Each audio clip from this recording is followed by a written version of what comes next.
So this is an old chunk of white oak crotch. It was an offcut from some other project, likely a keel. It's too cool to throw away or burn. So this is the crotch of a tree, the union here, and this is about where that piece of wood would have lived. But because my home shop lacks a joiner, I'll have to tame this beast by hand. So this is a bench plane.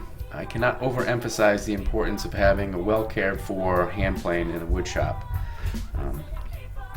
As you can see, they consist of numerous components. While they're all important in their own way, this is the business end of this tool. The sole should be flat and the iron should be sharp, but that's a topic for a different video. Because this wood is super hard and the grain is gnarly, I set my plane to remove only a small amount of material. I want to take the high spots away. To see what material needs to be removed, I use a straight edge, a square, and a pencil. At the bottom and your eyes to the top, say you know you never stop. You gotta keep on grinding. You gotta keep on moving. Yeah. Say you know you never stop. You gotta keep on grinding. One trick to make hand planing a little more enjoyable is to give the sole a coat of wax on the bottom. Because this is a pandemic, the only wax I have on hand is car wax, but it does the trick. It starts to move and it starts to rock. The day just begins and you're right on top. Once the edge has been joined, it's now time to plane one of the faces. I want this face to be flat and also perpendicular with the edge that I just finished. I'll use this edge to run along the fence on my table saw to give me a third good side.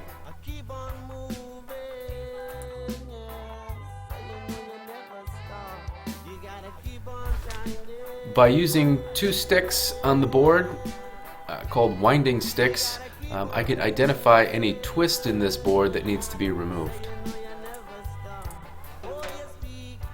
Once this face has been trued and brought into perpendicular with the first edge that I joined, I'll run these surfaces along my table saw to give me a third good side, and then again a fourth good side. Unfortunately, the camera battery died and this footage is not available. Now that I have a rectangular block, it's time to cut some boards. I'm going to start on the table saw to help keep my cut straight, and I'll finish on the bandsaw. But each time I flip over on the table saw, I'm being sure to keep the same face against it. That will help ensure nice even boards. And then you keep on moving and you never know what you do. I said you keep on grinding, you keep on moving, you never know what to do. I take this block, now that it's been cut into boards, and I open it like a book. The grain inside will be almost mirrored around the joint. This is called book matching, and it can have some really interesting effects, especially when there's such interesting grain. I'm pretty excited about this, not gonna lie. Now it's time to glue these two book matched pieces of wood together. You may notice these boards have slots cut into them. They were made on the table saw, again, lost footage. I milled a small piece of oak that will fit snugly into both boards. This glue joint is called a spline joint, and it is much, much stronger than just gluing these two boards together on edge. Gotta keep on moving, yeah. Say you know you never stop. I said I keep on grinding. Now that I have glue spread out on both these joints and it's loosely assembled, it's time to clamp it both together, and to keep it flat, I'm clamping it down to my glue table. And you learn and you sing your song, and you never know what's right till you're down the first thing. I said, oh, you keep on grinding. Oh, you gotta keep on grinding. Oh, every day now, take it to the end. You gotta keep on grinding. You gotta keep on moving, moving. You gotta keep on grinding.